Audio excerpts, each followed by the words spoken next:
Gaze at a fresh flower and you realize it's got divinity really in almost every petal. And artists often spend a whole career reflecting that feeling and that finery. And that's where we start with our creative inspiration today with artists who paint flowers. We're getting an art gallery tour of our own featuring some of Utah's female floral artists. We're led today, so lucky to be, by Katrina Berg, whose own work you will recognize.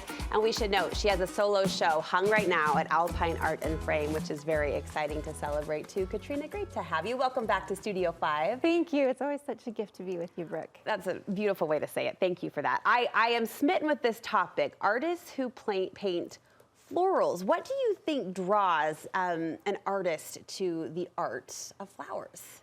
It's such a good question, and while I can't speak to everyone, I know that for me and many artists, we want to spend our time creating beauty and celebrating beauty, and what's more beautiful than flowers? I mean, so many of us are drawn to them. So, is it harder than one might think?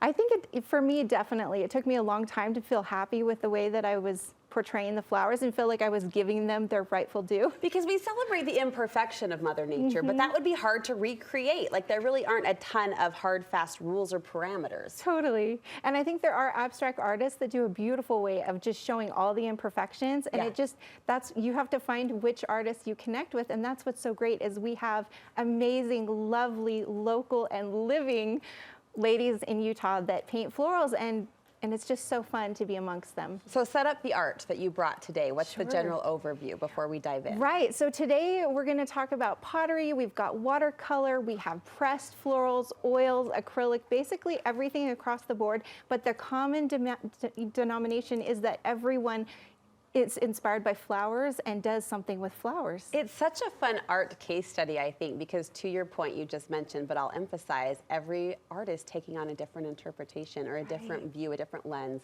of these beautiful flowers that we all appreciate and celebrate, especially this time of year. Let me throw out an artist's name and please educate us. Help us have this fine art experience through their work. Barbara Young is a local artist to note and celebrate. So Barbara Young has been creating and selling her art here in Utah for many years. In fact, the first time I ever participated in the Utah art market, I was enamored by her contemporary and almost graphic quality. It's so unique and it's just incredible. But what's amazing is it's just as amazing as she is. She's a gardener. She has a gorgeous garden, so it all comes out in her artwork. It's absolutely spectacular. We have a Barbara Young piece here, and you talked about kind of the graphic nature of the art. You see that in the individual shapes, but the richness and the saturation of the color is what jumps out to me with this piece. It's got a mood. It does, and she says it takes forever to do because she starts with that black, almost black background and adds all the colors very carefully, and so it's very complicated, but it's totally worth it. When you see her work, there's nothing like it. It's rich, it's lovely. Barbara is currently part of the Springville Museum of Art Spring Salon, so we'll celebrate and nod her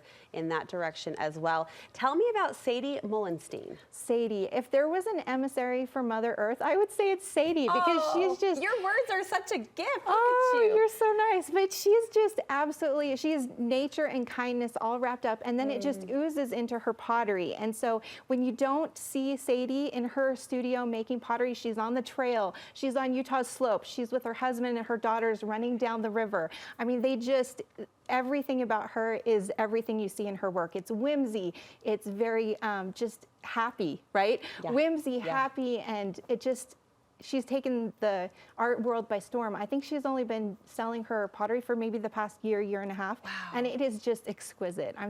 But I'm just blessed to have these ladies as friends too, right? I tend to feel a little feeble with my words when we talk about art because I don't consider myself incredibly artful. I appreciate it, but not to the level I want to. And so the word happy came to mind. I would stop at a boutique in my tracks or at an art show and appreciate the happiness of those pieces. So thank you, Sadie Mullenstein, for that.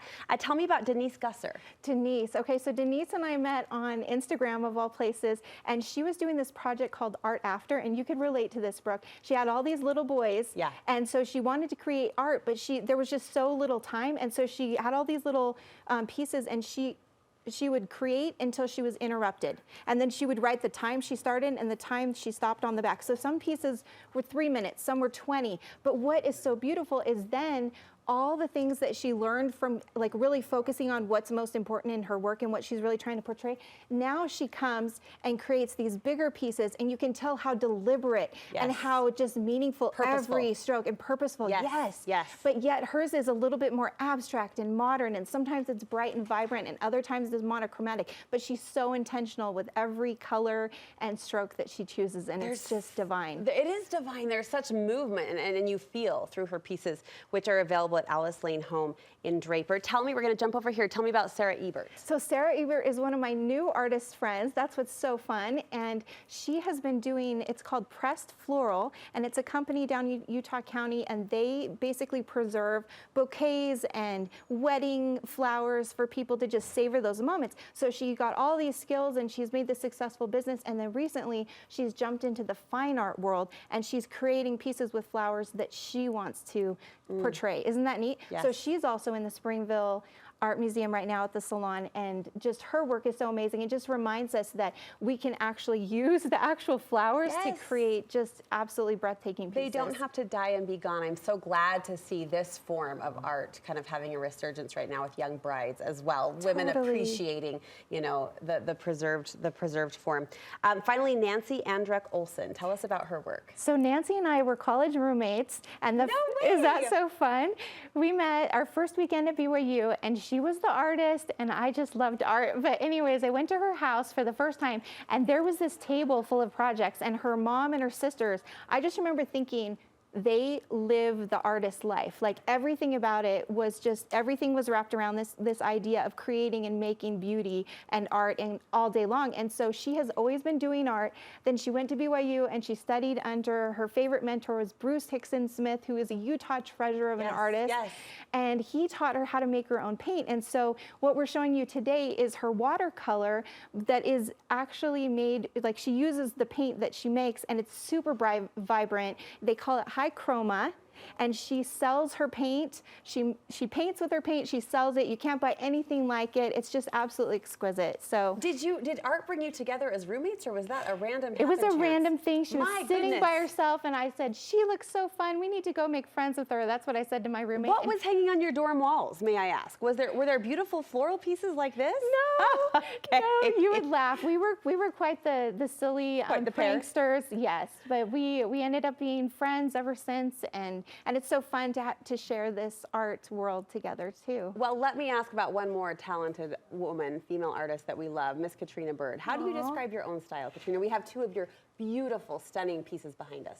Thank you. So mine is definitely contemporary, but it's also whimsy, but it has very like shiny pieces made out of palette knife and brushwork, and almost like stained glass. And it's really just to reflect who we are and just help us savor those sweet moments. I use a lot of candy colors, so that's kind of my style. I love the colorway. I also love the comparison to the stained glass, which I have an appreciation for as well. Beautiful work. And your show at the Alpine Art and Frame, how long does that go? That goes till June 21st. Okay. And then, yeah, just come anytime during their hours. We have a reception this weekend. So we so appreciate the creative mind and heart here on this show, and so getting to know these artists through your connections and friendships and through your lens was such a treat, Katrina. Thank you so very much.